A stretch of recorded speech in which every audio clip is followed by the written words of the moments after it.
Hello and Fakhar रागली to all of you. मैं हूँ फ़खर यूसुफ़ज़ई और आप देख रहे हैं डिबेट विद फ़खर। आज की डिबेट में बात करेंगे एक तो 370 के हवाले से हमने 2019 में 5 अगस्त 2019 ऑलमोस्ट 4 साल इस बात को हो गए। लेकिन अभी इंडिया के सुप्रीम कोर्ट में केस लगा हुआ है और वो इस हवाले से है कि 370 को जिस तरीके से वहाँ की फॉर्मर चीफ मिनिस्टर भी है और शायद एक पार्टी को भी लीड करती है महबूबा मुफ्ती। उनका एक बड़ा इन्फ्लुएंशियल बैकग्राउंड रहा है, लेकिन राइट नाउ शायद उनका वो स्टेटस नहीं रहा कश्मीर में जो किसी ज़माने में हुआ करता था। क्या है कि लोग कुछ कहते हैं कि ये रिवाइव किया जाए, वापस किया जाए, और गवर्नमेंट ने कहा कि नहीं यार, ये यूनियन टेरिटरी है और ये ज़्यादा बेहतर हुए हालात, क्योंकि अभी वहाँ पे मिस वर्ल्ड कॉम्पिटिशन होना है जिसमें 130 लोगों ने कंट्रीज़ ने पार्टिसिपेट करना है। इसके साथ-साथ G20 के कुछ जो समिट कुछ चीज़ें थी, इवेंट्स वहाँ पे मुनक्किद की गई। तो क्या हो सकता है, क्या नहीं हो सकता, इस हवाले से बात करेंगे। और G20 का सितंबर में ही एक हेड ऑफ द स्टेट्स ने आना है न्यू दिल्ली में, जिसमें अमेरिकन प्रेसिडेंट जो बाइडेन ने भी आना है। उस हवाले से भी बात करेंगे, क्या हो सकता है। इन दोनों मुद्दों पे बात करेंगे और बात करने के लिए मैं ज्वाइन कर रहे हैं senior analyst from India, doctor Abhishek Mishra साहब। मिश्रा साहब, thank you very much for joining my show. Thank you, Fakar Bhai, for inviting me. Always a pleasure to be on your show. Thank you very much for your time. अच्छा doctor साहब, एक तो ये बताइएगा कि 370 के हवाले से पहले क्या ऐसी चीज़ें थी जो अब नहीं है, या पहले जो नहीं थी और अब है? कि कुछ लोग कह रहे हैं कि नहीं जी, ये शायद ज़िंदगी मौत का मसला है। गवर्नमेंट जो अभी मोदी साहब की गवर्नमेंट है, वो कह रहे हैं कि इसके बाद से जब हमने ये हटाया है तो हालात बेहतर हुए। आपका कमेंट चाहूँगा क्योंकि आप लॉयर भी हैं, एनालिस्ट भी हैं और चीज़ों को इस हवाले से करीब से देखते हैं। देखिए फकर भाई, मैं एज अ लॉयर, कॉन्स्टिट्यूशनलिस्ट और कॉन्स्टिट्यूशनल एक्सपर्ट के नाते आपसे बात करूंगा इस पे। थोड़ी सी अगर ये टेक्निकल ज़्यादा होगा तो आप बताइएगा, मैं फिर और तरीके से बताऊंगा। देखिए, आर्टिकल 370 जो है वो एक अरेंजमेंट था जो कि ये बताता था कि भारत का जो कॉन्स्टिट्यूशन है वो जम्मू एंड कश्मीर के लिए कैसे लगेगा। ठीक है ना? तो उसमें मैकेनिज्म ये ड्रॉ किया गया ओके। कि जम्मू एंड कश्मीर का जो स्टेट है उसके लिए एक नया कॉन्स्टिट्यूशन लिखा जाएगा तब तक जब तक कि Jammu and Kashmir mentally prepare ना हो जाए कंप्लीट एसिमिलेशन के लिए विद द इंडियन सब continent, with the Indian state rather. ठीक है ना? तो ये कहा गया 1950 में कि भाई अभी टू नेशन थ्योरी के आधार पे सब कुछ हुआ है और ये वेस्टीज है टू नेशन थ्योरी का। हालांकि जैसे ही किंग ने जो है वो हरी सिंह ने अपना इंस्ट्रूमेंट ऑफ एक्सेशन साइन करके इंडिया को दिया, मर्जर कंप्लीट हो गया, सॉवरेनिटी कंप्लीट हो गई। लेकिन चूंकि ये मुस्लिम है यहाँ पे बहुतायत में, तो हम डेमोक्रेटिक जो है कन्वेंशन को फॉलो करेंगे और यहाँ के लोगों को ये मौका देंगे कि कल को यदि ये भारत से अलग होना चाहे तो इनको हम अलग कर देंगे। तो इसके लिए उनको मौका दिया गया कि वो अपना खुद का कॉन्स्टिट्यूशन बनाए। ठीक है ना? उन जम्मू एंड कश्मीर के लोग, तो जम्मू जी। एंड कश्मीर के लोगों को ये दिया गया कि अपना कॉन्स्टिट्यूशन बनाए। और जम्मू और कश्मीर के लोगों ने जब अपना कॉन्स्टिट्यूशन बनाया तो उन्होंने इस बात को एक्सेप्ट किया कि वो बेसिकली इंडिया का पार्ट है। यानी कि अगर उनको ये कहना था कि वो इंडिया का पार्ट नहीं है तो खेल वहीं खत्म हो जाता, फिर आपको ये कॉन्स्टिट्यूशन ऑफ इंडिया जो है वो लगता ही नहीं। आप समझ रहे हैं? तो इसके लिए आर्टिकल 370 में ये व्यवस्था की गई कि भाई ये तो ठीक है कि आप जो है भारत के साथ कैसे गवर्न होंगे वो हम डिटरमाइन करेंगे on the basis of a presidential order. तो वो जो प्रेसिडेंशियल ऑर्डर जो था जी, जी। उसके अनुसार जम्मू एंड कश्मीर और भारत के जो कॉन्स्टिट्यूशन थे उसका रिलेशनशिप वो डिटरमाइन किया गया। आप ठीक है? जी। तो जी, जी, जी, अब बिल्कुल सही है। तो अब आपको ये समझना होगा, ये थोड़ा सा इंटरेस्टिंग हो जाता है कि अगर आप जम्मू एंड कश्मीर का कॉन्स्टिट्यूशन पढ़े हैं तो वो कॉन्स्टिट्यूशन बड़ा इंटरेस्टिंग है। वो कॉन्स्टिट्यूशन नहीं है, एक तरीके से वो बेसिकली डॉक्यूमेंट ये कहता है कि गवर्नेंस में हमारा भारत की यूनियन के साथ क्या रिलेशनशिप होगा। मैं आपको जी। जम्मू एंड कश्मीर की कॉन्स्टिट्यूशन का प्रियम्बल पढ़ के सुनाता हूँ, आप ध्यान दीजिएगा, ठीक है ना?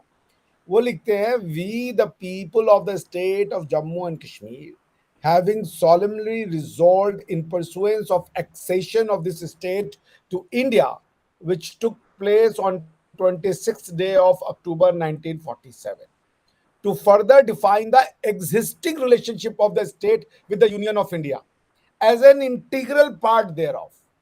तो वो क्या कर रहे हैं, वो ये कह रहे थे कि यूनियन ऑफ इंडिया के साथ state of Jammu and Kashmir का रिलेशनशिप क्या होगा। अब अगर आप इसको ध्यान दें तो हमारे यहाँ पे बाकी जो स्टेट हैं जी, उनका रिलेशनशिप हमारे यहाँ कॉन्स्टिट्यूशन के पार्ट 11 में दिया हुआ है। जी। वो दो तरह के रिलेशनशिप होते हैं, लेजिस्लेटिव, एडमिनिस्ट्रेटिव और एग्जीक्यूटिव, ठीक है ना? तो लेजिस्लेटिव रिलेशनशिप हमारे यहाँ जो है वो आर्टिकल 245, 246, 248, 253 इसके हिसाब से चलता है। लेकिन जम्मू एंड कश्मीर के लिए 245, 46, 47 नहीं लगता, ये लगता है प्रेसिडेंशियल ऑर्डर के लिए के हिसाब से। तो जम्मू एंड कश्मीर के लिए एक प्रेसिडेंशियल ऑर्डर बनाया गया पहले 1950 का, फिर 1954 का, जिसमें यह बताया गया कि जम्मू एंड कश्मीर के लिए भारत का कौन सा संविधान का जो प्रोविजन है वो कैसे लागू होगा। और जैसे आपने एक बहुत फेमस आर्टिकल सुना होगा, आर्टिकल 35A। जी, बिल्कुल। जी, बिल्कुल। आर्टिकल 35A आपको ना तो हिंदुस्तान के कॉन्स्टिट्यूशन में मिलेगा, ना तो जम्मू एंड कश्मीर के कॉन्स्टिट्यूशन में मिलेगा। आप अगर अभी मैं आपको 1 मिनट दूं, बोलूं कि आप आर्टिकल 35 चले जाएं जो इंडिया के कॉन्स्टिट्यूशन में और देखें कहां है 35 के बाद 35A, आपको मिलेगा ही नहीं। उसके बाद आप जम्मू एंड कश्मीर के कॉन्स्टिट्यूशन को खोले, सोचे कि चल यहां होगा वो 35 है, वहां भी नहीं है। तो ये 35A है क्या और है कहां? जी, जी, बेसिकली जी। Article 35A Jammu and Kashmir presidential order 1950 में है। उसके आधार पे ये डिटरमाइन किया गया कि जम्मू एंड कश्मीर के जो लोग हैं उनकी परमानेंट रेजिडेंस कब से डिसाइड की जाएगी। क्योंकि बहुत से लोग पाकिस्तान से भाग करके या पाकिस्तान से, जो उस समय का पाकिस्तान बना था नया नया, कश्मीर में आके सेटल हो गए थे बहुत से हिंदू जो पाकिस्तान छोड़े। तो कश्मीर पंजाब से नियर बाई था, तो वहीं आके वो सेटल हो गए। भाई अंदरूनी इंडिया में कहाँ तक वो आ जाते हैं, आप समझ रहे हैं? तो वो जी। पॉपुलेशन को मेंटेन रखने के लिए कश्मीर की, कि कश्मीर की पॉपुलेशन जो है वो 1900 उन्होंने 40 या 42 का कोई डेट ले लिया कि इस दिन जो कश्मीर का बासिंदा था उसको ही माना जाएगा, बाकी उसके पहले यदि कोई कश्मीर में नहीं रहता था तो उसको कश्मीर का बासिंदा नहीं माना जाएगा। अब ये ओके। जो आर्टिकल 35A है, ये स्पेशल जोड़ा गया जो भारत का रिश्ता बताता है इंडिया जम्मू एंड कश्मीर के साथ, और ये प्रेसिडेंशियल ऑर्डर में है। तो पॉइंट सही। ये है कि आर्टिकल 370 को जाना था, इसमें कोई शक की बात नहीं है, क्योंकि आर्टिकल 370 के खुद उसमें लिखा हुआ है कि ये टेम्पररी है और ये ट्रांजिशनरी है। जी। आप समझ रहे हैं, this is temporary and this is transitional. तो अब प्रश्न ये है कि अगर ये टेम्पररी है और ये ट्रांजिशनल है तो जी। आप इसको परमानेंट कैसे कर सकते हो? राइट। अब हमारे यहाँ पे लोगों ने क्या किया कि हालांकि बहुत हद तक, to be honest with you, article 370 को इरोड कर दिया था 1954 के प्रेसिडेंशियल ऑर्डर ने। ऑलमोस्ट सारा इंडिया का जो लॉ था वो कश्मीर पे लग चुका था। जैसे आपको बताएं, जब नया नया कॉन्स्टिट्यूशन बना जम्मू एंड कश्मीर का, तो उसमें यह कहा गया कि इसकी जो लेजिस्लेटिव असेंबली होगी उसका जो हेड होगा उसका नाम होगा सदर रियासत, which is president of the state. अब इंडिया में कैसे दो दो सदर हो सकते हैं भाई, एक प्रेसिडेंट ऑफ इंडिया, एक दूसरा सदर, ये है बिल्कुल। एक। उसके बाद ये भी कहा गया कि जम्मू एंड कश्मीर असेंबली का जो टेन्योर होगा वो 6 साल होगा, बाकी सारी इंडिया का 5 साल है, उनका 6 साल, हुँ, हुँ। ठीक है ना? तो ये सारी चीजें वापस ली गई उनसे। पहले सदर रियासत को हटा करके गवर्नर किया गया। उसके बाद कंकरेंट लिस्ट था, वो लगता ही नहीं था। कंकरेंट लिस्ट यानी वो लिस्ट जिसमें पार्लियामेंट भी लॉ बना सकता है जी। और स्टेट भी लॉ बना सकता है, ये जम्मू एंड कश्मीर के लिए था ही नहीं, क्योंकि कंकरेंट लिस्ट नहीं था। वो जम्मू एंड कश्मीर का के लिए पार्लियामेंट किसी विषय पर लॉ नहीं बना सकता था। तो यही था, यही 370 था कि कैसे जम्मू एंड कश्मीर के विषय में भारत की पार्लियामेंट और भारत के एग्जीक्यूटिव का क्या पावर होगा, उसी को रेगुलेट करता था आर्टिकल 370, जिसका मैकेनिज्म था, जिसका टूल था प्रेसिडेंशियल ऑर्डर। अब वो बाकी बहुत कॉम्प्लिकेटेड का समय वो यहाँ नहीं बताने वाला, बच्चों को समझ में नहीं आएगा जी, आपका। जी। तो ठीक। 370 को हटाया जब भारत ने, तो हुआ ये कि भारत का संविधान पूरा लागू हो गया जम्मू एंड कश्मीर के ऊपर। अच्छा, अभिषेक साहब, मुझे एक चीज़ थोड़ा-सा बस आसान अल्फ़ाज़ में समझा दें कि महबूबा मुफ्ती साहिबा हो या कोई और साहब हो, उनके लिए क्या नुकसान हुआ है कि वो कहते कि इसको रिवाइव करना? सिंपल। जो स्पेशल प्रिविलेजेस मिलते थे उनको, कि भारत का बहुत सा लॉ लागू नहीं होता था। जी, अब जैसे उन्होंने लद्दाख में भी उर्दू नाफिज की हुई थी।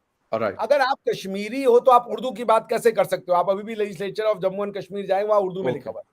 अच्छा, तो that also was one of the problem कि वो धीरे-धीरे, देखिए मैं बड़ा ब्लंटली कहूंगा, वो धीरे-धीरे उसका इस्लामाइजेशन होने लगा था पूरा, या अरबाइजेशन अगर आप कहना चाहें तो वो कर दे। अच्छा, जैसे कि लोगों के अंदर जो है वो जो सलाफी फॉर्म ऑफ इस्लाम था वो बहुत आ गया था। आपने देखा 1980s में और 90s में जो कश्मीरी पंडित का फिर एक्सोडस हुआ, उनको मारकर निकाला गया, और आइडिया यही था कि फिर इसको मुस्लिम डोमिनेंट कर दो और उसके बाद ऐसा हो कि ये जो 370 है, ये it will lead to independence one day. Okay, तो ये 370 की वजह से था कि इतनी टेररिज्म थी, क्योंकि लोगों को ये बताया गया कि तुम इंडियन नहीं हो, क्योंकि इंडियन कॉन्स्टिट्यूशन तुम्हारे ऊपर लगता नहीं है। और वो बात है, क्योंकि उनको कह रहे थे तुम्हारा अपना खुद का कॉन्स्टिट्यूशन है। राइट, तो लोग भी इस बात में आने लगे थे कि हाँ, बात तो सही है, हम तो इंडियन नहीं है, हम तो कश्मीरी हैं, हम तो दूसरे लोग हैं। जी, लेकिन अब जब 370 हट गया तो वो पूरा का पूरा कॉन्स्टिट्यूशन लग गया। तो जम्मू एंड कश्मीर में जो महबूबा मुफ्ती के पास स्पेशल पावर हुआ करता था, जो प्रेसिडेंट प्राइम मिनिस्टर का मतलब पार्लियामेंट का लॉ नहीं लगेगा, कई एग्जीक्यूटिव एक्शंस वहां नहीं लगेंगे, कई गवर्नमेंट की स्कीम्स नहीं लगेंगी, जैसे रिजर्वेशन है, फंडामेंटल राइट का बहुत सा चैप्टर, बहुत से fundamental right Jammu and Kashmir में अप्लाई ही नहीं करता था, या ओके, करता था तो मॉडिफिकेशन के साथ करता था। तो बहुत से प्रिविलेजेस थे जम्मू एंड कश्मीर के पॉलिटिशियंस के पास कि आप उनको टच नहीं कर सकते थे, वो सारे खत्म कर दिए, क्योंकि अब वो नॉर्मल से चीफ मिनिस्टर हो गए हैं, जैसे हुँ, कोई अदर चीफ मिनिस्टर है भारत के किसी अन्य प्रांत का।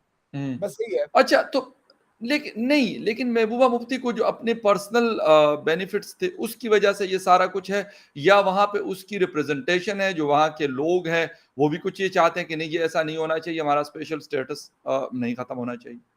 देखिए, वो स्पेशल स्टेटस से आपको क्या मिल रहा है? जी, स्पेशल स्टेटस था किस चीज का कि आप लॉ अपने हिसाब से बनाए, ओके, पार्लियामेंट आपके लिए लॉ नहीं बनाएगी, बस यही तो स्पेशल स्टेटस था ना। ओके, पर आप असिमिलेट होने की जगह देखिए, वो ट्रांजिशनरी है। Part 21 of the constitution of India कहता है हुँ, ट्रांजिशनरी है ये।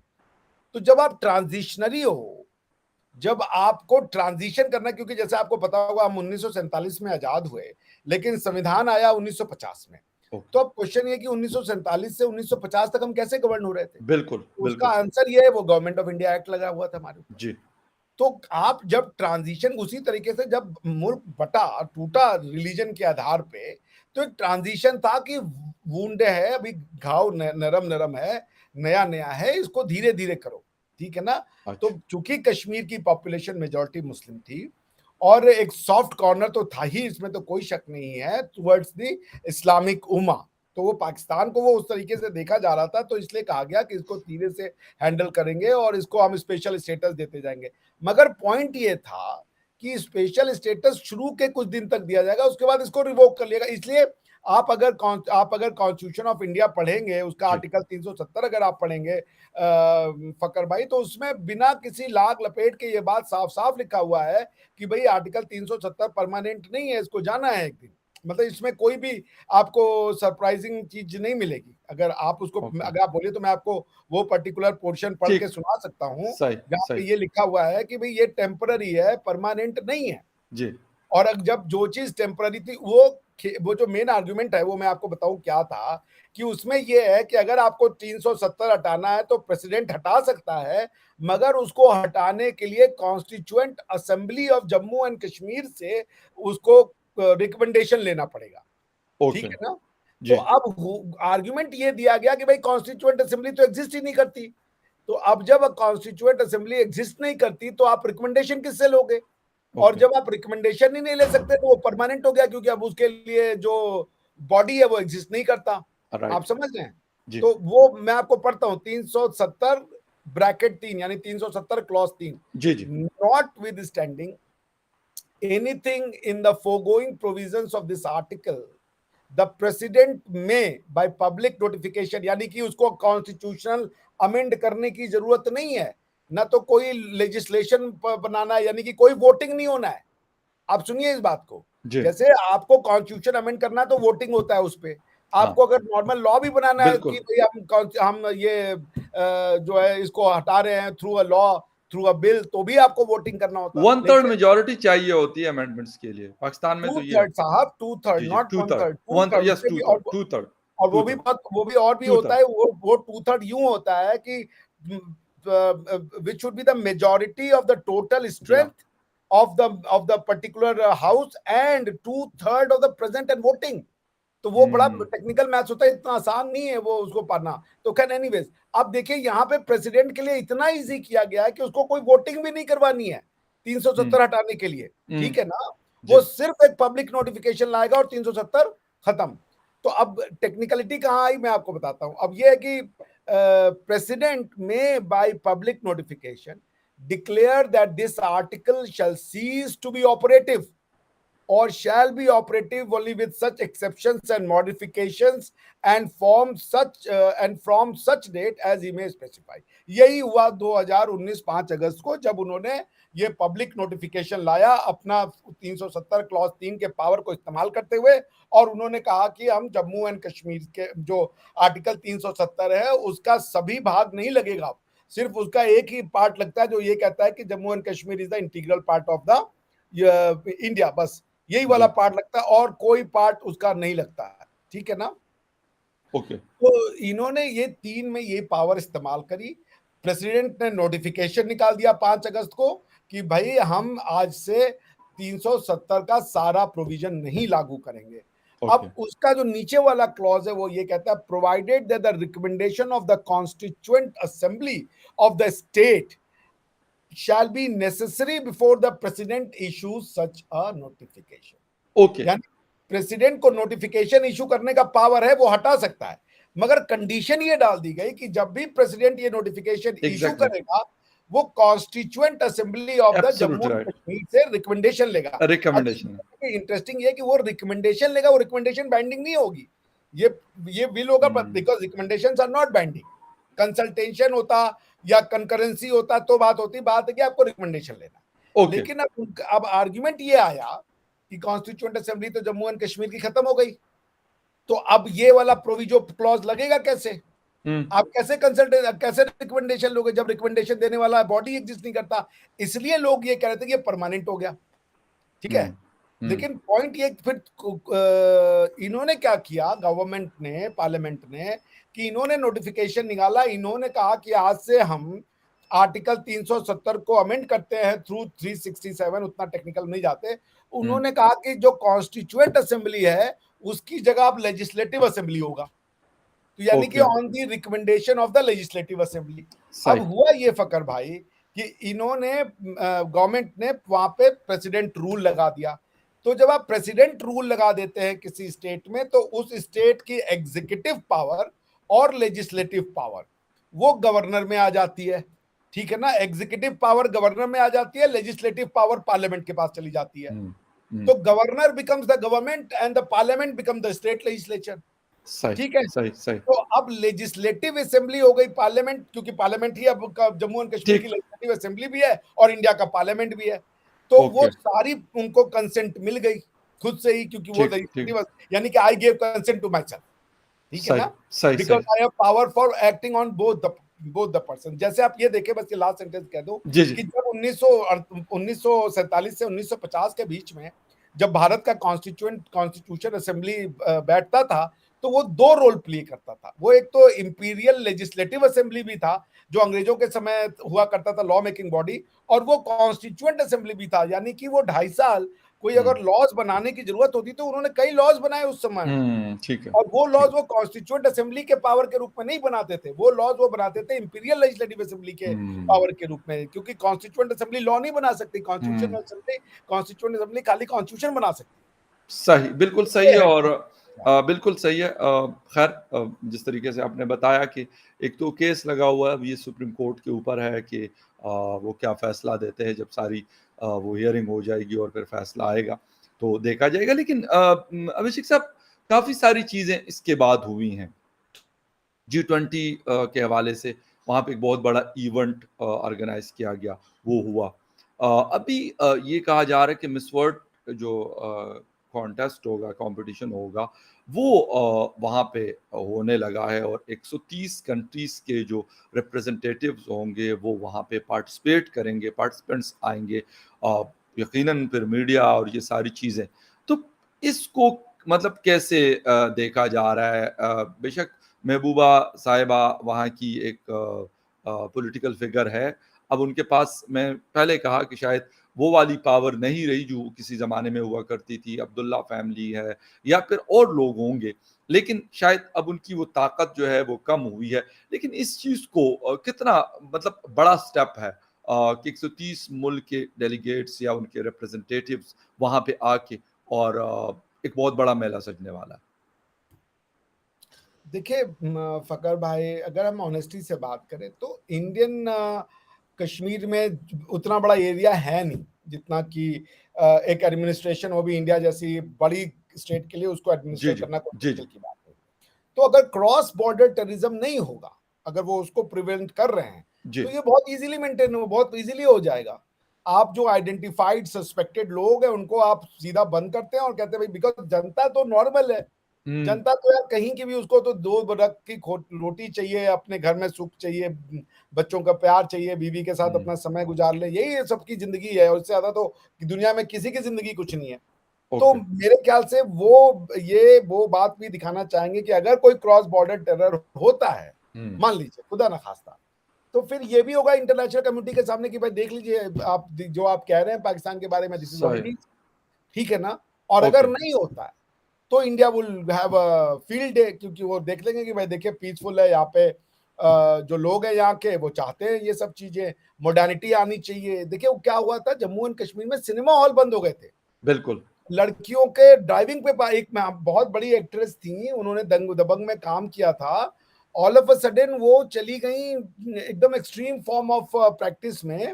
उन्होंने कहा कि अब हम फ़िल्में नहीं करेंगी, वो निकाब पहनने लगी और उसके बाद जी, उनका एक आया खाना कि वो नकाब भी ऐसे चम्मच से ऐसे उठा जी। के खाती हैं, तो which was kind of terrifying कि एकदम एक्सट्रीम ही आप चले जाओ, कि एक समय ओके, आप फ़िल्में कर रहे हो, उसके बाद आप एकदम से इतना जो है स्ट्रिक्ट एडहेरेंट ऑफ रिलीजियस जी। अगर आप लॉज बन जाओ, तो फिर वो था कि कश्मीर कहाँ जा रहा है, ठीक है ना? हुँ, तो ये मिस वर्ल्ड बना करके फिर कश्मीर में एक बैंड बना था लड़कियों का, उस बैंड को ब्लॉक कर दिया था लोगों ने। तो okay, this is now they are the Indian government plus इसमें यूएई भी एक साझेदार है।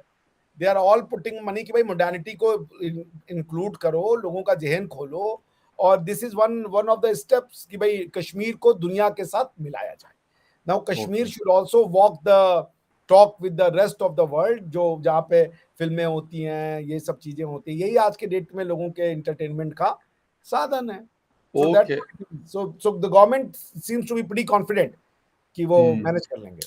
बिल्कुल सही है और सिर्फ़ लास्ट में क्योंकि उसके ऊपर एक अलग से शो भी करेंगे, लेकिन लास्ट में जो G20 समिट का हेड ऑफ द स्टेट का जो इवेंट होने वाला है सितंबर फर्स्ट वीक में, बल्कि end of first week 7 to 10th ऑफ सितंबर, जिसमें व्लादिमीर पुतिन साहब तो नहीं आ सकते क्योंकि वो साउथ अफ्रीका भी नहीं गए थे। इंटरनेशनल कोर्ट ऑफ जस्टिस का उनके ऊपर तालिबान केस है जिसकी वजह से वो ट्रैवल नहीं कर सकते। इंटरनेशनल जो लोग भी उस कोर्ट को फॉलो करते हैं वहाँ पे वो नहीं जा सकते और मेरे ख्याल mostly countries of the world उसको फॉलो करते हैं। लेकिन जो बाइडेन साहब का आना और बाकी हेड ऑफ द स्टेट्स का आना G20 के कितना बड़ा इवेंट होने जा रहा है और इंडिया के लिए या फिर वहाँ की इकोनॉमी के लिए, टेक्नोलॉजी के लिए, टेक्नोलॉजिकल एडवांसमेंट के लिए कितनी बड़ी चीज़ है?